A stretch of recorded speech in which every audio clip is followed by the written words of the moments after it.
નમસ્કાર મિત્રો,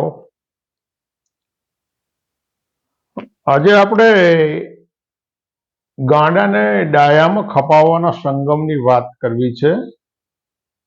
કારણ કે 26મી ફેબ્રુઆરી સુધી ઉત્તર પ્રદેશના પ્રયાગરાજમાં આ બધું ચાલતું રહેવાનું છે અને એ ભારતના દરેક નાગરિકનો સ્પર્શતી બાબત છે. દરેક નાગરિકના એની સાથે લેવા દેવા છે.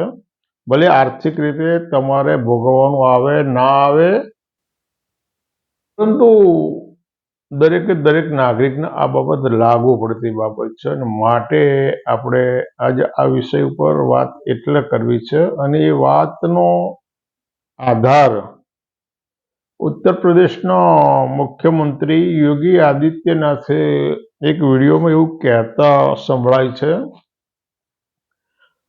કે કુંભના મહાકુંભ માટે 40 કરોડ લોકો આવે તો એની વ્યવસ્થા કરવામાં આવી છે, પરંતુ કદાચ 100 કરોડ આવે તો પણ એની તૈયારી છે. આ વાક્ય વિચારવા જેવું છે. એક જવાબદાર વ્યક્તિ બોલે છે, એક સફળ વહીવટદાર, સમજદાર વહીવટદાર બોલે છે. 40 કરોડ લોકો આવે તો એના માટેની વ્યવસ્થા કરવામાં આવી છે અને કદાચ 100 કરોડ થાય તો એની તૈયારી છે. એ વ્યવસ્થાની વ્યાખ્યા શું હોઈ શકે? એમની વ્યવસ્થાની વ્યાખ્યા એવી પણ હોઈ શકે કે એક બાજુ એક મોટી ખાઈ તૈયાર રાખીશું, એની અંદર કેટલાક લોકોને નાખીશું, એક બાજુ એક જંગલ રાખીશું, ત્યાં આગળ કેટલાક લોકોને બુલડોઝરથી અમે ગોઠવી દેવાના છે, એક બાજુ એક વિશાળ મેદાન તૈયાર રાખીશું અને ત્યાં આગળ કેટલાક ઘેટા બકરાઓને અમે ફેંકી આવીશું. આ એમની વ્યવસ્થાની વ્યાખ્યા શું હોઈ શકે? આટલા મોટા રાજ્યના વડા તરીકે જે સત્તા પર બેઠેલા માણસને એટલું તો ભાન હોય ને કે વ્યવસ્થા એટલે શું.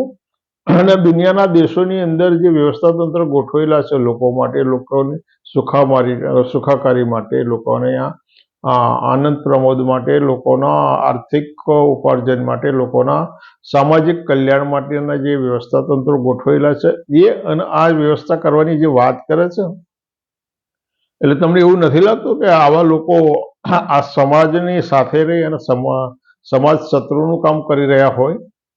40 કરોડ લોકો આવે અને આ લોકોના વ્યવસ્થા કરવી એટલે બહુ વિચારવા જેવી બાબત છે.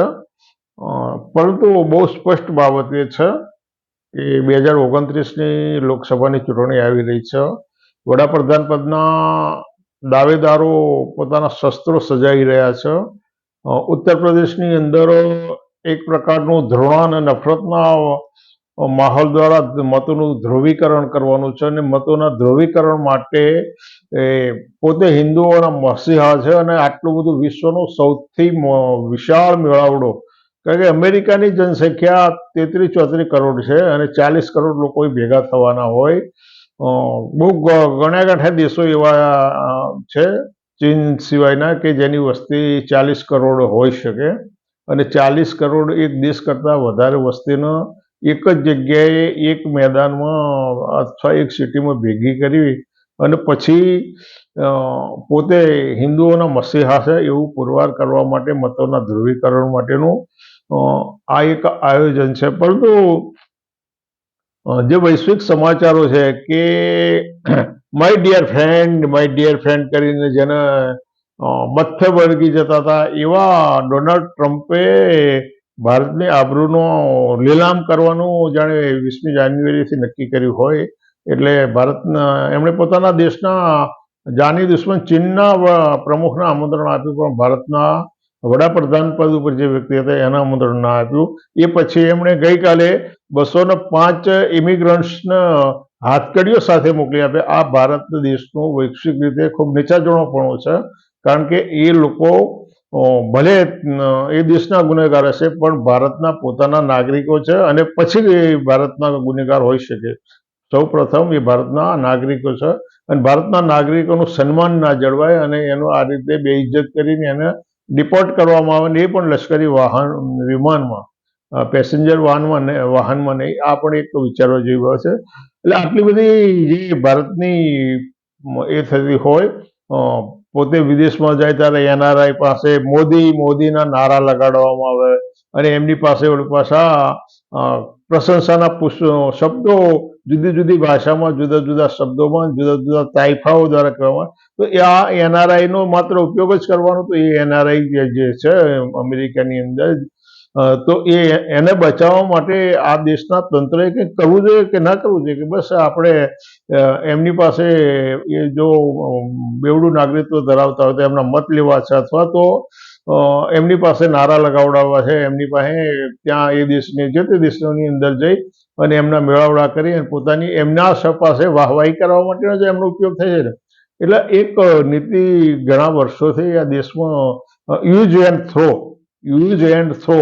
એટલે ગુજરાતના અનેક રાજકારણીઓનો સમયાંતરે એનો ઉપયોગ થયો અને પછી એને ફેંકી દેવામાં આવે છે. એ જ રીતે કેન્દ્રીય કક્ષાએ આ દેશના ઘણા બધા લોકોનો ઉપયોગ થઈ અને એને ફેંકી દેવામાં આવે છે. એટલે ખાસ વાત એટલા માટે કરવી પડે છે કે આ રાજ્યના એક વડા એવું કહેતા હોય કે ભાઈ 40 કરોડ લોકોની વ્યવસ્થા કરવામાં આવી છે, પરંતુ આ દુનિયાની અંદર ક્યારેય પણ કોઈ આકસ્મિક ઘટના બને તો એ આકસ્મિક ઘટના વખતે જે લોકો ઘાયલ થાય છે, આકસ્મિક ઘટના સમયે જે લોકો ઘાયલ થાય છે અથવા તો મૃત્યુ પામે છે, એ એક ક્ષણનો જે આંકડો હોય એ એના કલાકો અથવા દિવસો વીતતા જાય પછી એ આંકડાની અંદર ફેરફાર થાય છે. એ આંકડામાં વધારો થાય, ઘટાડો નથી થતો. મૃત્યુ થયા હોય એમાંથી કોઈ જીવતા નથી થઈ ગયા. પરંતુ અહીંયા તો ઉત્તર પ્રદેશ સરકારે જે આંકડો જાહેર કર્યો 28મી જાન્યુઆરી કે ભાઈ 30 લોકોના મૃત્યુ થયા છે, અને એ પછી એ આંકડો વધતો જ નથી. જો એમણે આ ડિજિટલ મહાકુંભ હોવાનો દાવો કરતા હોય અને 40 કરોડ લોકોના વ્યવસ્થાની વાત કરતા હોય તો માત્ર 30 લોકો જ મરી ગયા. 30 અને એક સાથે અનેક લોકોએ, અનેક વિડીયોમાં અનેક લોકોએ અને અનેક સાધુએ વારંવાર કહ્યું છે કે ભાઈ આ આંકડો ખોટો છે. ઘણાએ 5-6 હજારના આંકડાની વાત કરી છે, કેટલાય કે 2-3 હજારના આંકડાની વાત કરી છે. એટલે અને સ્વાભાવિક છે, જે કચરો ફેંકવામાં આવ્યો છે ટોલીઓની અંદર એમના વસ્ત્રો અને એમના સામાન સાથે, અને 40 ટ્રેક્ટર ફેંકવામાં આવવાની વાત કરી છે. હલ્દીઘાટના સ્ટોર આગળથી એમ 8 ટ્રેક્ટરો ભરીને કચરો ફેંકવામાં આવ્યો છે. તો એ કેટલા માણસો હશે ને કેટલા માણસો મૃત્યુ પામ્યા હશે, અને જે હયાત છે બધાનો જ સામાન થોડો ફેંકાઈ ગયો છે. આ સામાન તો જે લોકો આકસ્મિક રીતે જે મૃત્યુ પામ્યા છે એવા લોકોનો આ સામાન છે. એટલે યોગી જ્યારે એવું વિધાન કરે છે કે 40 કરોડ લોકોના માટેની વ્યવસ્થા કરવામાં આવી છે, તો પહેલો સવાલ કે શું આ લોકોને મફત ચા પાણીની વ્યવસ્થા કરવામાં આવી હતી? એમના મફત ભોજન પૂરું પાડવાની વ્યવસ્થા કરવામાં આવી હતી? એમના માટે આટલા દૂરથી લોકો આવતા હોય અને 2-3 દિવસ એ લોકો કુંભમાં હાલવાના હોય. સ્વાભાવિક રીતે 2-3 દિવસ લોકો એટલા માટે રોકાય કે નાગા બાવાઓના અખાડાઓ ક્યાં છે, શું છે, ત્યાં ક્યાં મંદિરો છે, જુદા જુદા ઘાટ ઉપર શું વ્યવસ્થા છે, આવી એમની જિજ્ઞાસા દરેકનો ભણેલા અભણના દરેકનો હોય. તો એ લોકો 2-3 દિવસ રોકાય. તો એ લોકો માટે આરામ ગૃહની વ્યવસ્થા હતી. એ લોકો માટે કેટલા ટોયલેટ, અને 40 કરોડ લોકો હોય તો કેટલા ટોયલેટ, તમે એને આ વ્યવસ્થા તો જોઈએ ને, તો કેટલા ટોયલેટ પહોંચી શકે? 40 કરોડને કઈ રીતે આ સગવડ મળી શકે?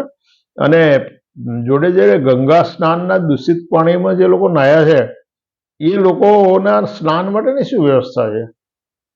આ વિચારવા જેવી બાબત ને. 40 કરોડ લોકો જે નાહી છે એ લોકો વારાફરતી નાહે છે, પરંતુ એ પાણી તો દૂષિત છે, અને એની અંદર અનેક વખત એવા વિડીયો આવ્યા છે કે ભાઈ એની અંદર મળ અને મૂત્ર, અને તો સ્વાભાવિક છે ને, બધી પ્રજા સમજુ શિક્ષિત નથી, અને બધી પ્રજા એવી નથી. અનેક અબૂધ પ્રજા એવી છે, એ ઘણા તો એમ માને કે ભાઈ ગંગા મૈયા આપણને માફ કરી દેશે, આપણે એની અંદર લઘુશંકા કરો, કુદરતી હાજતે જાઓ, અને આવું દૂષિત પાણી હોય, એની અંદર મળદાઓ તરતા હોય. અને એ પાણીમાંથી સ્નાન કર્યા પછી તમારે ચોખ્ખા પાણીથી નાહવાની જરૂર નથી થતી. આ ઘાયલો અને જે મૃતકોને દાખલ કરવા માટેની કેટલી હોસ્પિટલો હતી, એનો કોઈ ચોક્કસ આંકડો બહાર નથી આવ્યો. અને વ્યવસ્થા હતી આ બધી જ ઘાયલોને વ્યવસ્થા હતી, મૃતકો માટે વ્યવસ્થા હતી. તો પછી આટલા બધા સેંકડો લોકો પોતાના સ્વજનોને કેમ હજુ પણ શોધતા હોય છે? અઠવાડિયું થયું અને છતાંય 7-7 દિવસ થવા છતાં એ લોકો પોતાના સ્વજનોને શોધતા હોય, પોતાના સ્વજનો હવે તો મળદા કે એમને ગમે તેમ કરીને એના મળદા આપો. આ વિચારવા જેવી બાબત છે. આટલી બધી અવ્યવસ્થા હતી અને છતાંય એવા દાવો કરવામાં આવ્યા કે ભાઈ અમે તો આટલી બધી ઉત્તમ પ્રકારની વ્યવસ્થા કરી છે, આટલી હોસ્પિટલો છે, આટલી ગાડીઓ મૂકી છે, આટલા પિકઅપ વાહનો મૂક્યા છે, પરંતુ જે વસ્તુ બહાર આવી છે 3-3 લાખ વાહનો એક સાથે અટવાઈ પડ્યા હોય એ બહાર આવ્યું છે. બીજા લોકો અટવાઈ પડ્યા, લોકો 20-20 કિલોમીટર બહાર આવ્યા હોય, અને આ બધું કરો છો, પરંતુ એની પાસે પોતાનું આ દેશનું અને આ રાજ્યનું એનું સામર્થ્ય કેટલું, એની પાસે એનું ઇન્ફ્રાસ્ટ્રક્ચર કેટલું, એની પોતાની જીડીપી કેટલી. 20 કરોડની વસ્તીવાળો જે આ છે એની જીડીપી $250 બિલિયન જેટલી છે, પરંતુ એની કરતાં જે ઓછી વસ્તીવાળા દેશો છે, બાંગ્લાદેશ છે, તો એની વસ્તી ઉત્તર પ્રદેશની સમકક્ષ છે. 17 કરોડની વસ્તી છે ને એની જીડીપી 416 કરોડની છે.